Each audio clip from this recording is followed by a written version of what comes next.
I'm gonna throw trick questions at you sometimes.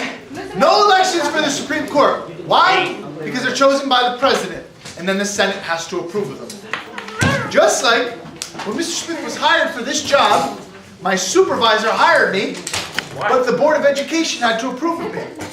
The board could have said, nah, we don't like this guy that you chose. Yeah, nobody Your likes supervisor? How'd you meet your supervisor? Huh? Where did I meet him? Yeah.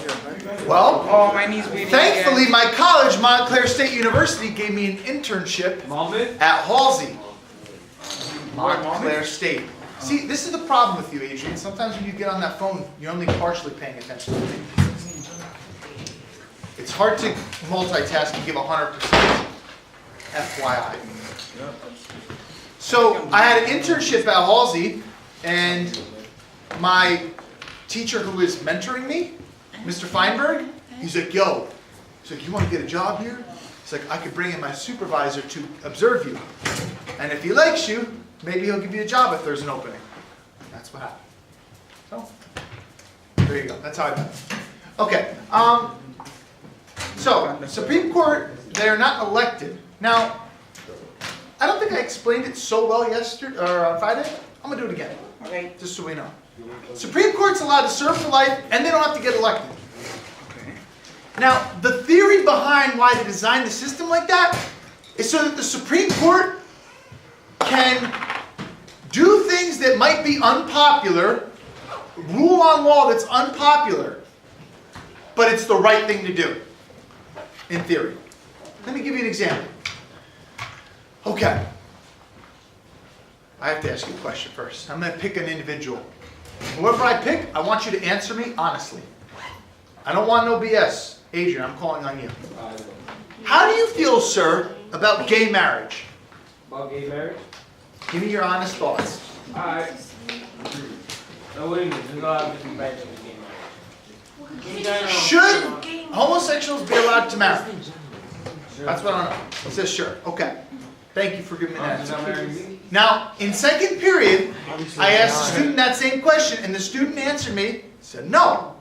And everybody jumped on this student. Oh, are you homophobic? You don't support gay marriage? Why? A lot of people got on this person for that. Now listen. Today, 2018, the majority of the people in the country support gay marriage. Now, it doesn't mean that they're gay themselves or whatever, but that doesn't mean that they like it. But more people than not don't think that the government should stop them if they want. They're not harming me, so what do I care? Most people think that way. That's the popular way to go. Now hear me out. Who ran for president against Donald Trump? Hillary. Hillary. Oh, she's homophobic? Now, what were Hillary's positions on gay marriage? How did Hillary feel about gay marriage? She want, yeah, it was good. She supported it. However, what if I told you that when her husband was president and she was the first lady, she opposed gay marriage? Oh, she's just doing what She's a liar. Yeah. Bingo. By the way, Barack Obama, when he ran in 2008, also opposed gay marriage. Switched his tune about 4 years later. Here's why, guys. Politicians aren't dumb. They look at polls. They look at how the country feels. Culture changes. It's becoming more normalized nowadays, and that's why more people support it. Once Obama, and this is my theory, but I have good reason to believe it because he switched his vote only a couple of years later. 4 years later, once he realized that most people now support gay marriage, more people support it than not, he realized he would lose out on votes. A lot of votes that he would need to get reelected. Therefore, he changed his position because he wanted to get reelected. People want to maintain power. Now listen, you might think that that's not the right thing to do, to flip-flop your opinion. You have no principles when you do that, right? It's not necessarily doing the right thing, but it's doing the popular thing. Sometimes doing what's popular isn't always what's right. And it doesn't have to be for gay marriage, it could be anything. Anyway, the philosophy behind giving the Supreme Court that ability to serve for life and not have to get reelected is that they can judge on uncontroversial things without having to worry about losing their job. They don't have to worry about getting reelected. They don't have to worry about getting votes.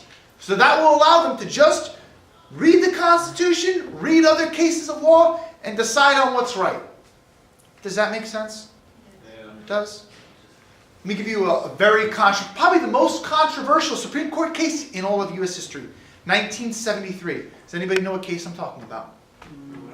No idea. Nobody has an idea. Oh, no, wait, never mind. Roe versus Wade. What was that about? Oh, Never heard. abortion. Abortion. And what did Roe versus what did the Supreme Court say, Charisma? Do you know? Say it. She what? She couldn't have an abortion. No, they said that she could. They said that abortion is legal in all 50 states during the first trimester of a woman's pregnancy. What's a trimester? When they're pregnant. First 3 months. Yes. Woman's pregnant for give or take 9 months. And all states have to allow it legally within that. Now listen, some states can say during the second trimester, no, they can't. But that's what the Supreme Court said in 1973. Now listen, that decision 45 years ago was very uncontroversial. It was very controversial, excuse me. Abortion is still controversial today. I guarantee you. If I asked this class, where do you stand on abortion? I wouldn't say it would be a 50-50 split, but I would not be shocked if it was somewhere close to there. Because some of you guys are going to say, well, it's a woman's right to their body and she can do as she pleases. And then other people say, well, it's another life, and what right do you have over that life? And if you don't want the kid yourself, then you should put it up for adoption. Right? People will be on both sides of the issue. What I'm telling you is, abortion is controversial today. However, imagine 45 years ago. 45 years ago, you could say it was maybe even more controversial, or it was the way that the Supreme Court ruled was definitely unpopular. More people were religious back then than today. And the Supreme Court said abortion is legal. That pissed off a lot of people. But the thing is, the people said, well, the Supreme Court, they didn't have to worry about getting reelected. They didn't have to worry about being unpopular. So they were able to, according to the law, do whatever is right. Whether or not you think that's right, you can disagree with the Supreme Court. But anyway. So, the Supreme Court's job today, their most powerful job is to decide whether or not laws are constitutional or unconstitutional. If the Supreme Court says that a law is unconstitutional, that law will cease to exist. It will not exist anymore. Rebecca Pierre, what topic did you debate? You debated Obamacare. Obamacare went to the Supreme Court. And the Supreme Court narrowly decided in favor of Obamacare. 5 Supreme Court justices said, yes, Obamacare is legal, it's constitutional. 4 of them said no, it is unconstitutional. If one more person switched their vote, Obamacare would not be the law right now. So that's the Supreme Court's main job nowadays. They decide whether or not laws are constitutional or unconstitutional. They cannot make up the laws themselves, though. Who makes up the laws? Congress, aka the legislative branch. Now let me tell you, this power of the Supreme Court to declare laws unconstitutional, it's called judicial review. Judicial review is not in the Constitution, nowhere to be found. Does anybody know how the Supreme Court got that power of judicial review? Implied powers? Not exactly. Wait, was it with Madison? Yes. I asked you guys this question for that Constitution Study Guide. What was Marbury versus Madison? 1803. Probably the most important Supreme Court case in all of U.S. history. 1803. I'm going to tell you this story. Now, disclosure. This story is boring and confusing. And I don't need you to know the whole story. It will not be on the test. But here's what I do need you to know. You will have a question that says, what was Marbury versus Madison? The Supreme Court case Marbury versus Madison. And here's what I want you to tell me. It was the Supreme Court case that established the power for the judicial branch called judicial review. And I want to know what judicial review is. What is judicial review? I just said it not too long ago. Yes, Elijah? When they have the power to say the law is unconstitutional or constitutional. Bingo. That's what I need to know. Marbury versus Madison gave the judicial branch that power, and I want to know what that power is. I want to know what judicial review is. That's the only thing I want you to know. But I'm going to tell you the story, because this is a U.S. history class. It's not just Constitution and government. We've got to know how some of these things came to exist. So let me tell you the story. All right. Who was the second president of the United States? John Adams. Thank you, Sarah. John Adams. Anybody know what political party he belonged to? Same? Huh? Democrats? That party didn't exist back then. Huh? Whig? Didn't exist back then. Federalists. Thank you. Same party as Alexander Hamilton. John Adams, same party as Alexander Hamilton. Okay?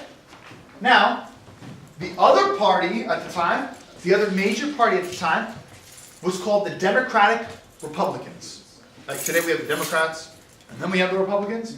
Back then it was the Democratic Republicans. One party. Yeah, I know they're both combined. And now they're separate. You don't even know how they separated and all that kind of stuff. So those are the two major parties at the time. How many terms did John Adams serve for? 4, 2? Presidents can't- 4 years? You're right, Sabrina. 4 years. That is how many terms, Sabrina? 1. John Adams was a one-term president. He wanted to get reelected, but he lost the second time around. Who did he lose to? Thomas Jefferson. Thomas Jefferson. Look at the wall, guys. Thomas Jefferson beat him the second time out. By the way, they were good friends. You want to know something weird? They both died on the 4th of July, which is Independence Day. That's when America was created. On the 50th anniversary of the United States.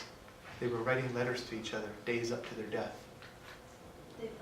And each of them thought that the other person outlived them. Wait, they look like they died on the same day. The same July day? 4th, 50 years after the United States was founded. 4th of July is Independence Day. That's weird. Correct. It's a little But weird, did right? that die because they got killed, or did they kill themselves? They probably They're killed probably they probably killed themselves. I do know this. Well, they were Thomas sick. Jefferson, he was 83 at the time, that's very old for someone back then. And he was very sick for his last couple days, and he kept asking, is it the 4th yet? Is it the 4th yet? He wanted to live to see the 50th anniversary. And people by his bedside were telling him, no, it's not the 4th yet, it's not the 4th yet. And then on July 3rd, he looked like really bad, like really looked like he was about to pass away. And he's like, is it the 4th yet? And then one person kind of like gave in, is like, yeah, it's the 4th, but it was really still July 3rd. And then he's like, don't give me any more medicine. He's like, I don't want it anymore. Because like he lived to the 50th. But he didn't die until the next day, so he did live till the 4th. Nice. And then Somebody John tried to blame Adams, him. John Adams outlived him by like, I don't know, a couple hours or whatever. John Adams would live to be 90 years old. 90 for someone back then, that was really old. What if they died at the same time, but they found the bodies at different times? Did they find the bodies at different times? What do you mean? Like, did they, They had a bunch of people by their bedside when they died. Oh. Because they were fake, the thing is. They were very famous. Okay, so anyway, so these two guys, even though they became friends, they had very different political views. He was a Federalist. He wanted a stronger central government. And Jefferson was Democratic Republican. He didn't want a strong government. Now, right before John Adams got kicked out of office because he didn't get reelected, he and the Congress passed this law called the Judiciary Act of 1801, which made for a new a new set of courts, federal courts. And John Adams gets to choose the people that serve on these courts. So all the judges that he chose were Federalists. He basically said, oh, you don't want to reelect me and my Federalist views, right? You guys don't want my political views? I'll still find a way to keep my political views in the government. So he made for a new court system, Actually very smart. made these new judges, and all of them, he chose them himself, were Federalists and had Federalist views. How did you genius? Genius, right? One guy was named William Marbury. He got chosen by John Adams, so essentially he got the job, and he wanted to start working. Now, in order for him to start working, he had to get his paperwork. He had to get all these forms. Who was he supposed to get these forms from? The Secretary of State. The Secretary of State at the time was James Madison. 4th president of the United States. He wasn't president yet. His boy, Thomas Jefferson, was president. And by the way, Thomas Jefferson gave Madison that job. He gave Madison that job. Now, Jefferson told Madison, don't give him his paperwork. It was not our job to give him his paperwork. I don't want any more Federalist judges. They don't agree with our political views. The last government messed up. The Federalist person who was in office was supposed to give him the paperwork. It's not our problem. So don't give it to him, Madison. Anyway, William Marbury then sued him. You don't want to give me my paperwork, Madison? I'm going to sue you. I'm going to take you to court. So, the case goes all the way to the Supreme Court. Who is the Chief Justice at the time? The Chief Justice at the time is this guy named John Marshall. John Marshall. We will visit that name several times this year. Martial law. No, it doesn't come from him. John Marshall was also a Federalist, even though he never really said I'm a Federalist, because Supreme Court judges are supposed to be unbiased. They're not supposed to belong to parties. His views supported the Federalist Party. So he goes and he hears the case. Let's see. Now I'm going to play an old, boring video for you. And I'm going to play a little clip from it. I'm warning you in advance. It is old. It is boring. I'm going to break it down for you after I do that. Alright? Now by the way, if you want to rewatch part of this video, in case you're curious, again, you don't need to know the whole story. I'm not going to do that to you. Put you through the whole story. I'm not going to ask you that question. You can click this link and we'll take you to it. So let's do that.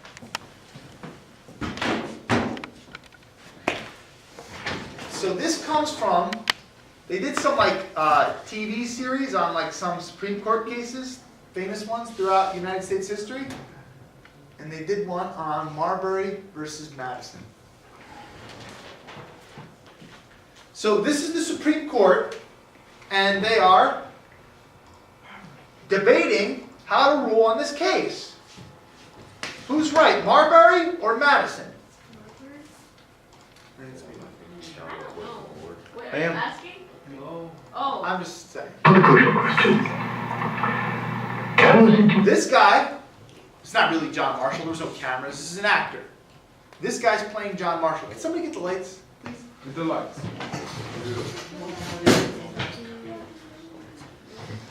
be remedied by an order from this court directing Mr. Madison to surrender the commission to Mr. Marbury. I thought that was agreed on from the beginning. He's asking the question to the other members of the Supreme Court. He's saying, do we as the Supreme Court, do we have the right to force Madison, who is the current Secretary of State, to give Marbury his paperwork so he can start his job? He wants to start his job as a judge. Section 13 of the Judiciary Act empowers us to issue just such an order. It'll be ignored. Yes, but the law is clear. Is it really, Mr. Patterson? Is there any question of that? Might be. Of whether it is clear? Of whether it is clearly the law? Nothing clearer. It was passed by Congress, signed by the President. Well, I've studied this Section 13 closely. I've also refreshed my memory. Now, what are they talking about right now? There is this law, because I told you, the Supreme Court rules on laws. And they say whether or not they're constitutional or unconstitutional. That's what judicial review is. There was this law passed called the Judiciary Act of 1789. And there's a part of that law that says the Supreme Court can force somebody to give somebody else their paperwork. Right now, they're talking about whether or not they actually have that power. Is that law legal? Well, I've studied this Section 13 closely. I've also refreshed my memory and, incidentally, my respect for that very excellent instrument, our Constitution. And? The Constitution says that we have jurisdiction in cases such as this. Article 3, Section 2. But the case must come to us on appeal from a lower court, gentlemen. Here, look it up for yourself, Washington. So here's the question John Marshall's saying. John Marshall, he's already leaning towards and he's trying to get the other justices to go in his favor. He's saying, we don't have the constitutional authority. He's pointing to Article 3, Section 2. Article 3, Section 2, Paragraph 2 of the Constitution. He's saying that we shouldn't even be hearing this case. Because the Constitution says that the Supreme Court shall have original jurisdiction, meaning they can hear cases directly, only when things are like ambassadors and public ministers. However, in all other cases, the Supreme Court shall have appellate jurisdiction, meaning the case has to be appealed to them. They're saying this case doesn't involve public ministers or foreign ambassadors. He's saying, therefore, we don't have the right to even hear this case. That's what he's saying right now. Sorry, I'm not going to subject you to my Twitter. Twitter's a wave. Sweet. Yes, of course. Marbury versus Madison did not come to us on appeal, gentlemen.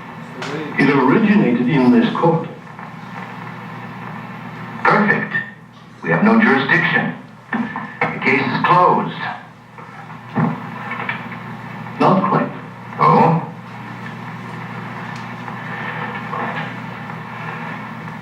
Section 13 of the Judiciary Act is in conflict with the Constitution.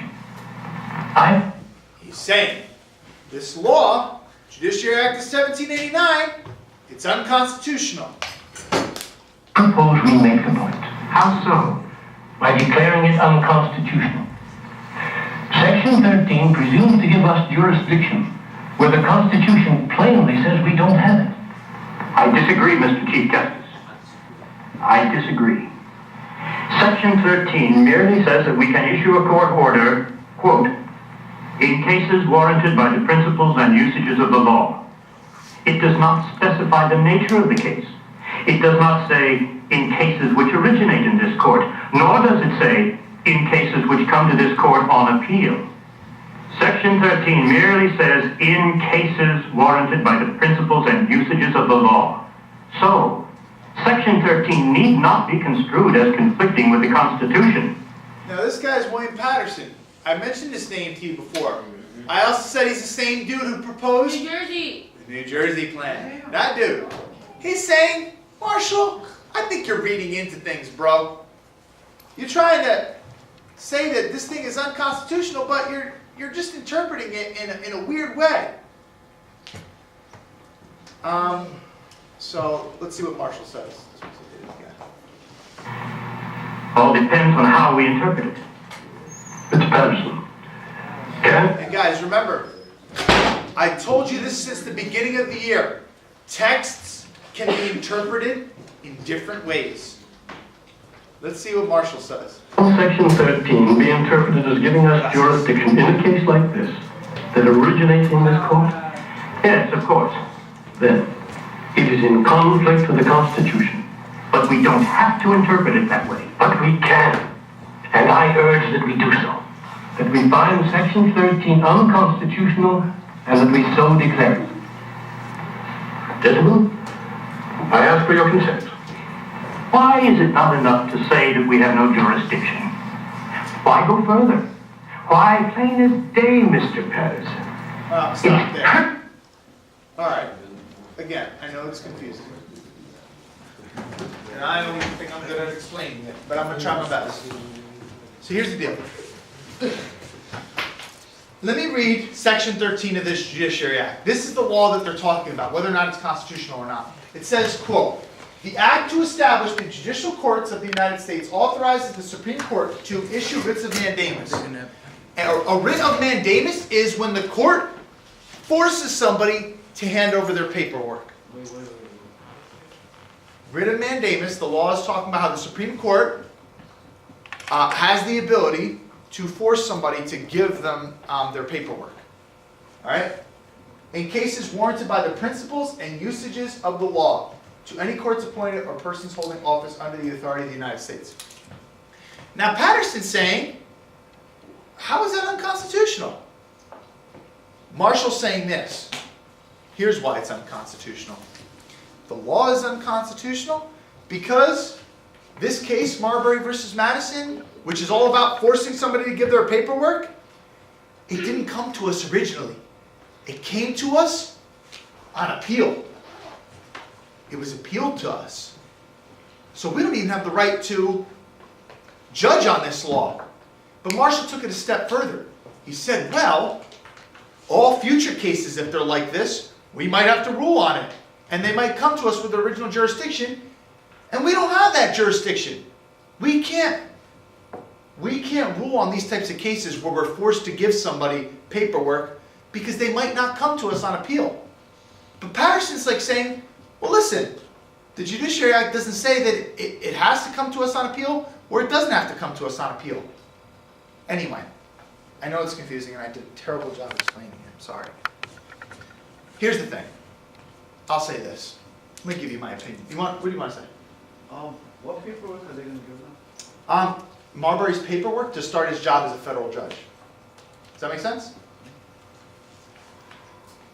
Anyway, so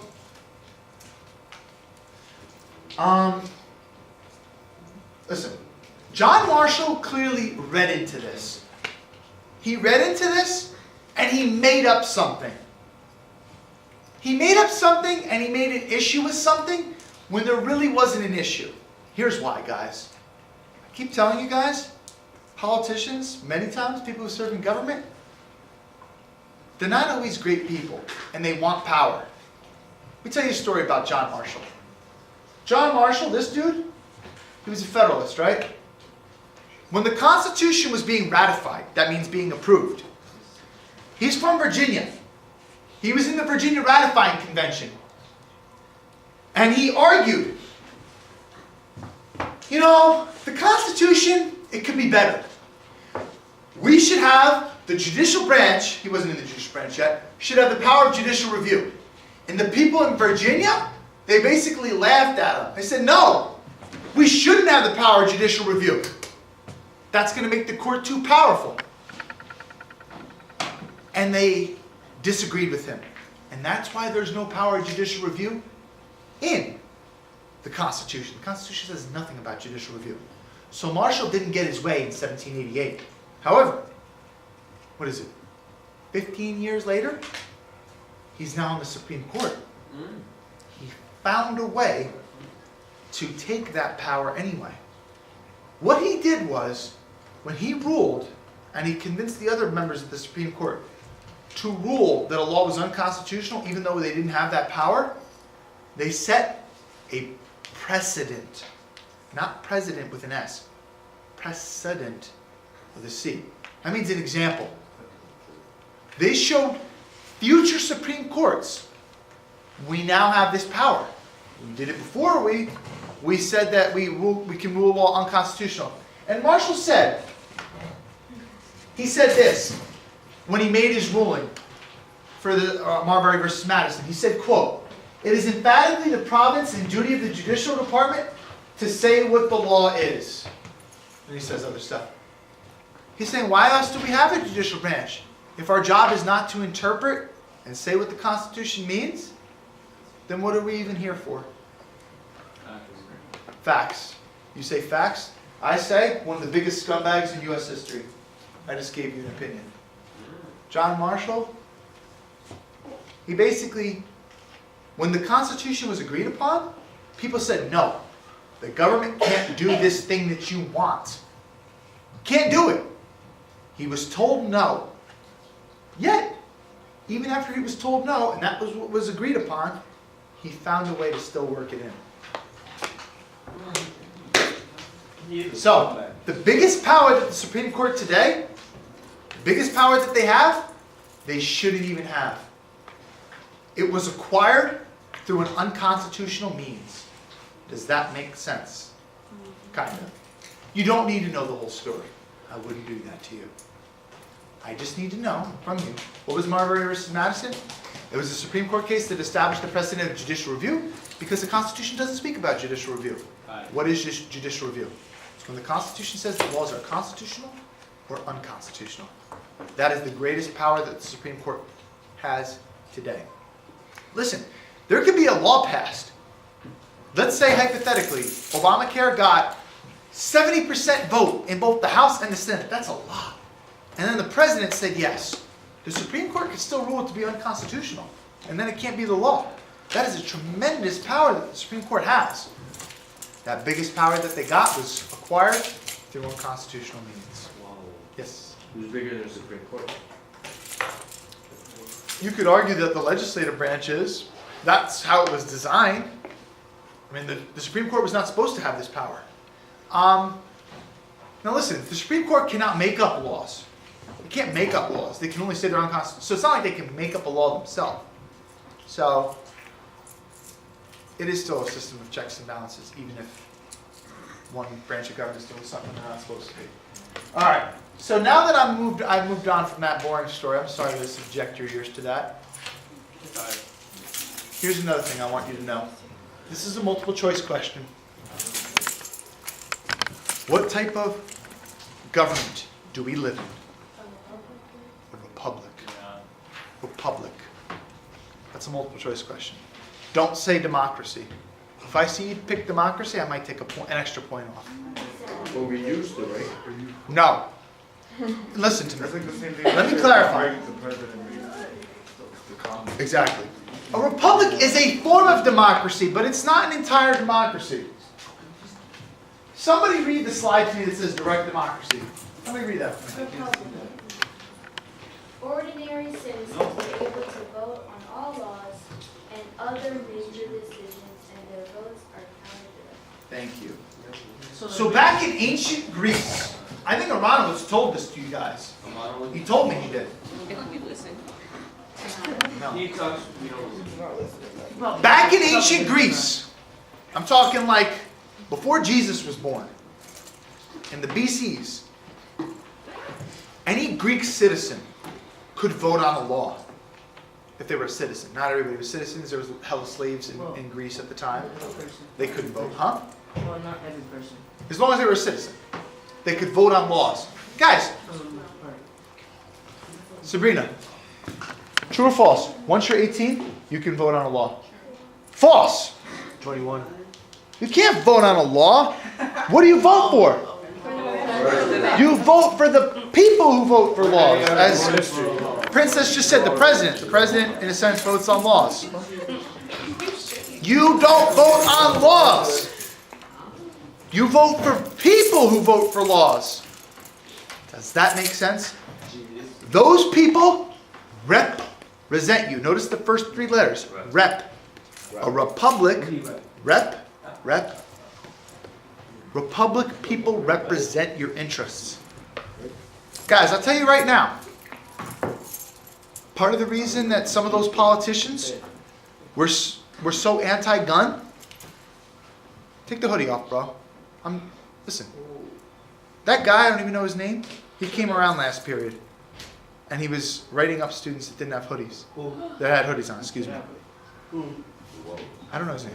His name is Who Joe. is that? Anyway, he's some type of administrator.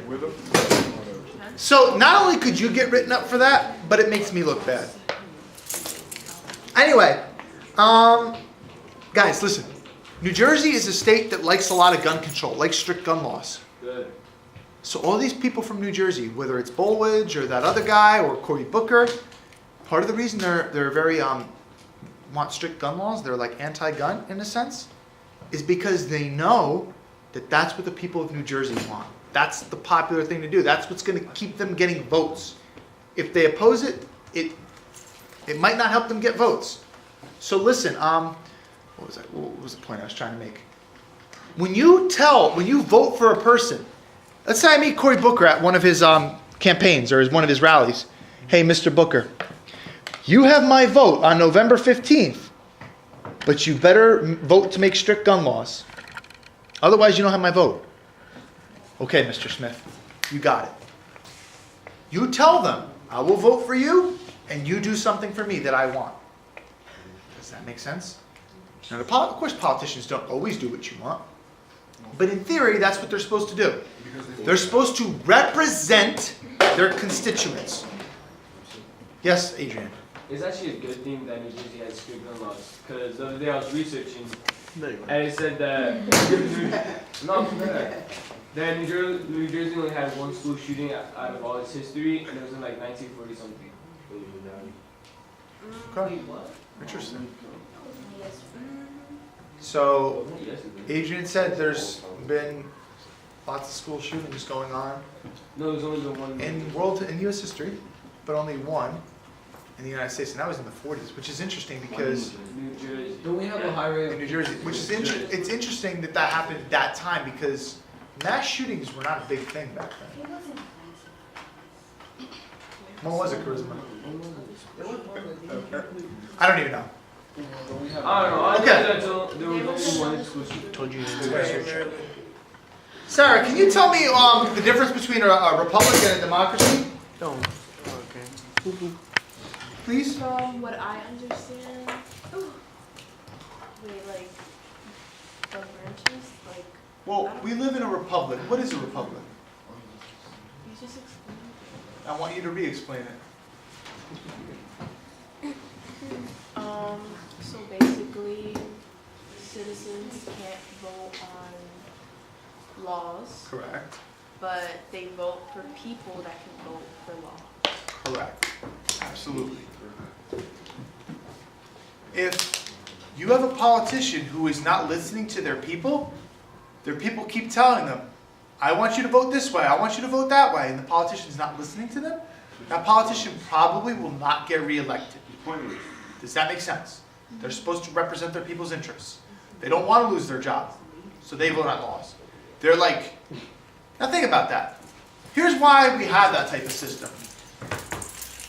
We have that type of system because not everybody's got the ability to vote on every law. Imagine studying law all the time.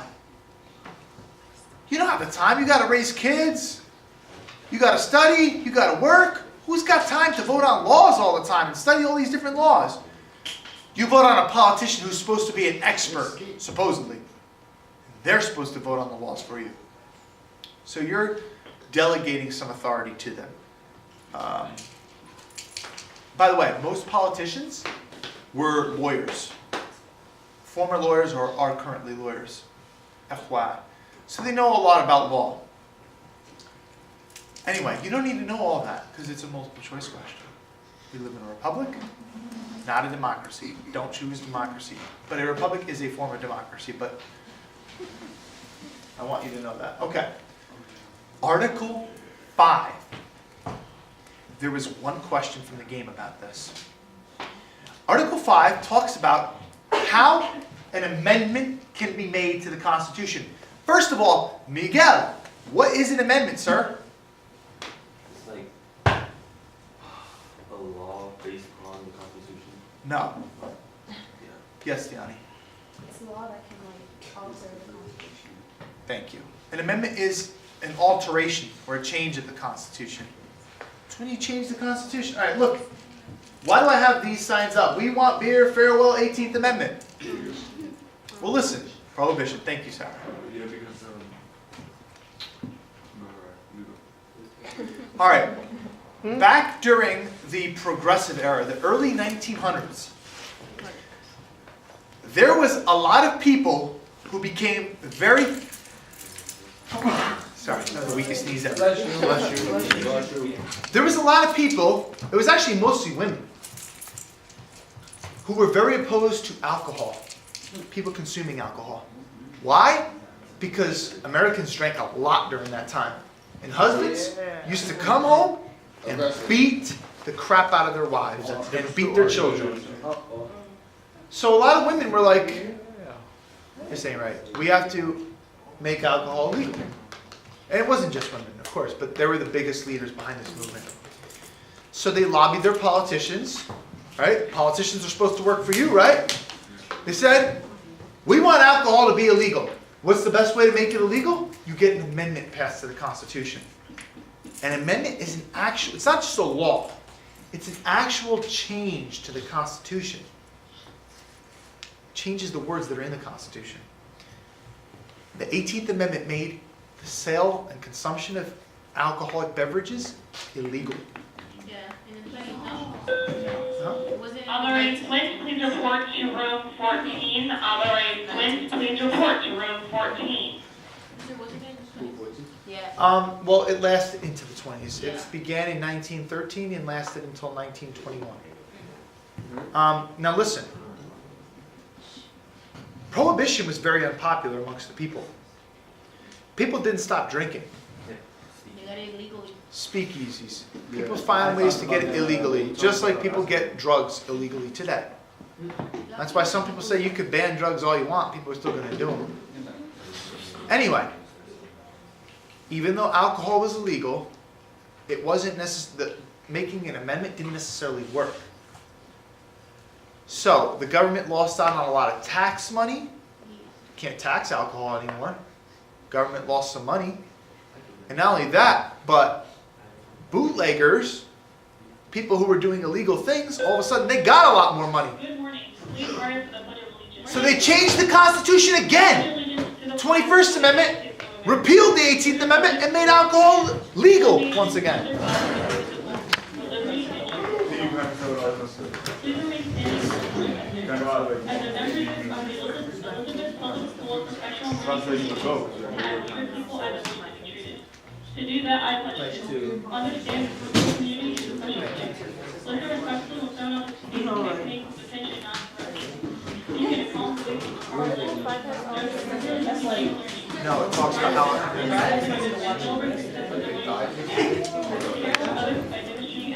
what's up with the lifelong learner in the area. I don't know, they're really, yeah, I don't know. Please be seated. Attention JCBFA students. Remember, eating 60 hours per week in order to graduate. Freshmen should earn 15 more hours by June. Sophomores earn 30 more hours by June. Juniors should earn 45 hours or more by June. Seniors have to earn 60 more hours by the end of June. who is that talking?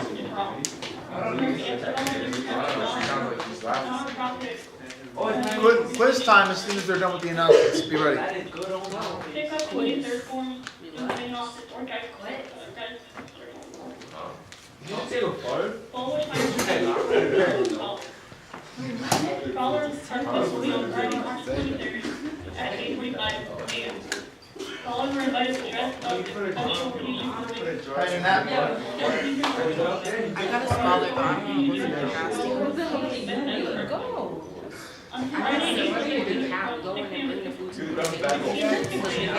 there will be He looks smarter when they're on. If you're interested in the Damn,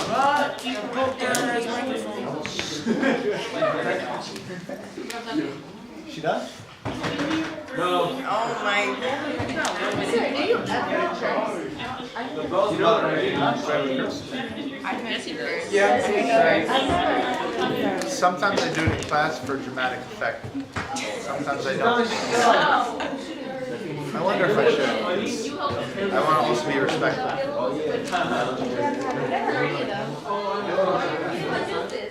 All right, listen. Listen.